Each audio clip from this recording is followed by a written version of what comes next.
I graduated from UCSD last year with a major in economics and a minor in political science.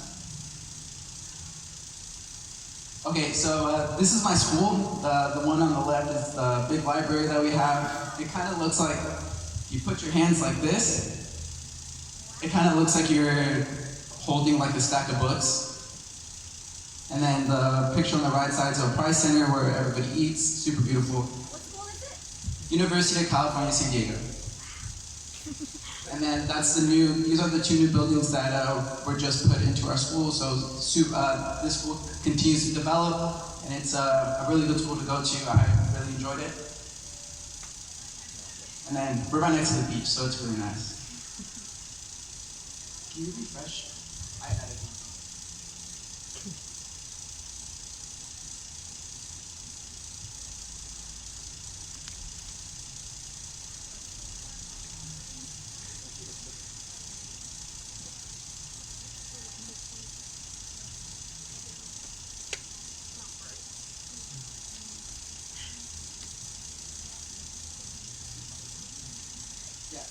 Okay, so I know this graph is small, but this is the median household income that somebody has in their whole entire lifetime.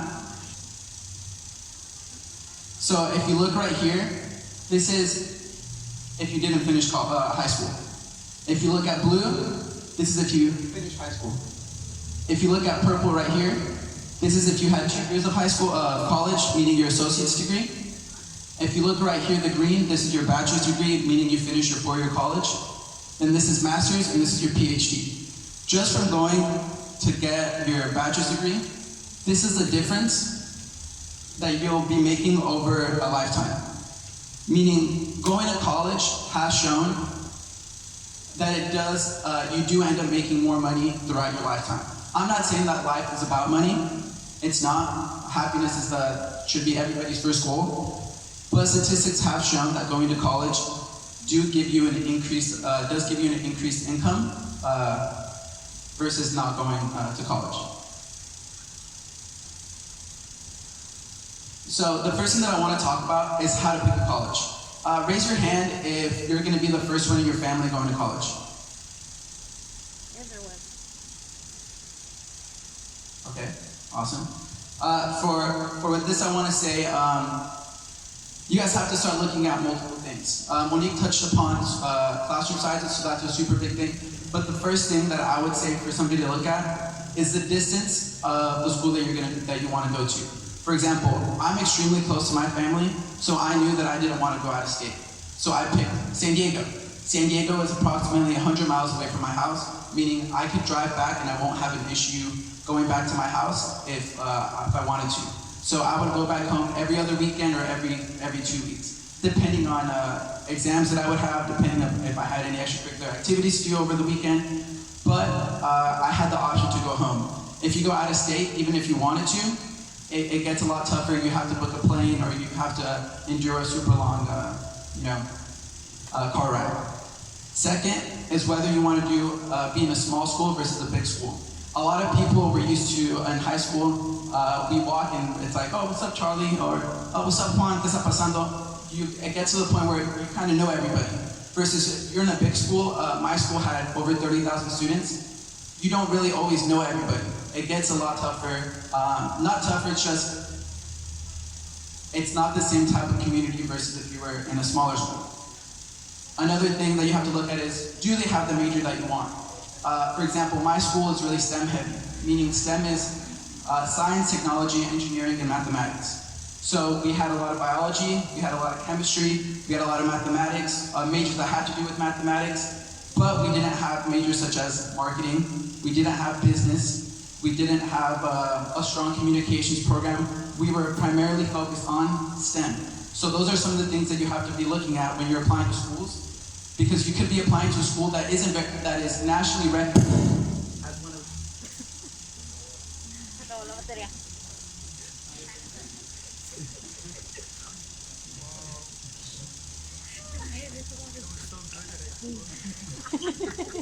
Have the best program available. You might want to apply to a school that maybe isn't nationally recognized, but for your specific major, they have a fantastic program for it. Additionally, Monique touched upon this earlier, class sizes. I went to UCE, so sometimes my class sizes were 300, 400, 500 students. And sure, it can be a little intimidating to ask questions, especially because you don't want to be the person that's like, oh, that was a dumb question, you know? But you have to overcome the judgment that you think people might feel or react to you, because the reality is, I guarantee that somebody else has the same question that you do. Also, there are schools that have sports, that have better student life, so if you are somebody that wants to be constantly going to football games, basketball games, and want that huge student life type of school, you also have to be looking at that if that's one of the things that you want.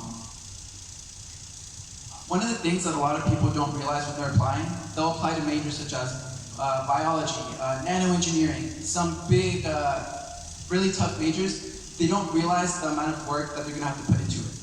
So one of the things that when you guys are applying to majors at a specific school, is to ask questions on how much you're going to have to study a week, how much professors weigh exams versus how much they weigh homework, how many projects, how much homework, how many exams, how many midterms are you going to be having to experience.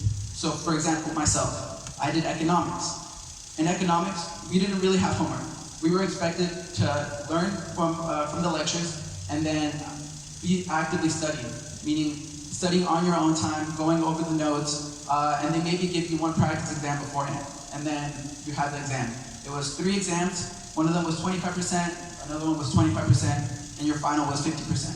So relative to high school, in high school you get 20% homework, some 35% projects, and then the remaining amount ends up being your exams.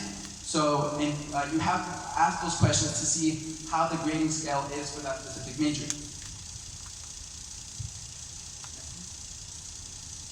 One of the best things to do is to look at the resources that you have on campus. One of the mistakes that I did when I was a first year is that I didn't really go to office hours because I was embarrassed to go because I didn't want to ask them questions. And then it got into my second year that I started actually going to office hours with the TAs or with the professors. And seeing your professor in a lecture, they're really intimidating because they look like they have so much knowledge and they know so much more than you. But once you actually go into the office hours, they're just like normal people. It's the same thing. They're there to help you. They're not there to put you down. They're not there to ridicule you or make you feel bad for not knowing something or being able to obtain the knowledge as quickly as other students do. Their job there is to teach you. So don't be scared to ask questions and to go to office hours with either the TA or the professor. In addition to that, especially since a lot of us are going to be we're first generation students, there are a bunch of programs for first generation students, but you just have to apply. One of the biggest things that helped me in the very beginning was, I remember I just got an email, apply to minority leadership. So I was like, you know what, I already have the essay written because I had to write a bunch of essays to apply for college. So I just applied and I got in. What were the rewards from that? I got early registration, I never got waitlisted to any one of my classes, and I was able to graduate college in 4 years. Versus somebody else who doesn't have those benefits, gets waitlisted on their classes, doesn't get to take the class that they need on time, which delays them a bit more, and maybe they don't graduate in 4 years and they have to do a 5th year. One of the things that I have to express a lot is balance. When we're in college, we feel like the only thing that we have to do is study. You study, you study, you study, you study, you study, and after you're tired of studying, you're going to study some more. But you have to remember, most of us go through college from 18 to 22, maybe 23, 24. These are big moments in our life that we also have to be growing as a person, and we're going to be learning a ton about ourselves. So, although I understand you have to study, I would greatly suggest to join an organization or to join a club that shares your interests. So for example, I know Anthony's super into cars. I would suggest, Anthony, join a club or an organization that fixes cars, that goes to car meets, that goes to different areas around Pomona, because he goes to Kapolei Pomona, that talk about cars. Find other interests other than school that you fill your time in, or else school's gonna overwhelm you and it's gonna become unbearable to be at school. And you're gonna start to hate it.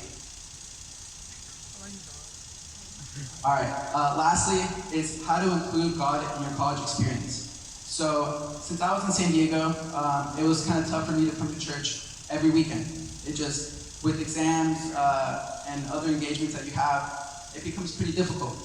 So what I try to do is I actually started going to a church down in San Diego when I didn't have the time to go up here. Although it wasn't the same as, you know, here como Padre Carlos, Diácono Jose, Diácono Berardo, it was still a good way to refuel yourself, just even if it was a little bit. Even if you learned one thing, it was better than if you hadn't learned anything. So I suggest that if you guys go study somewhere where you guys aren't able to go to church all the time, try to find some other way to refuel yourself, to continue to have God in the path. Because you can't just think of God right before an exam and you're like, damn, I didn't study enough, so, you know, God bless myself right now. You have to be thinking about God the whole entire time. So that's the message I want to leave you guys. Thank you.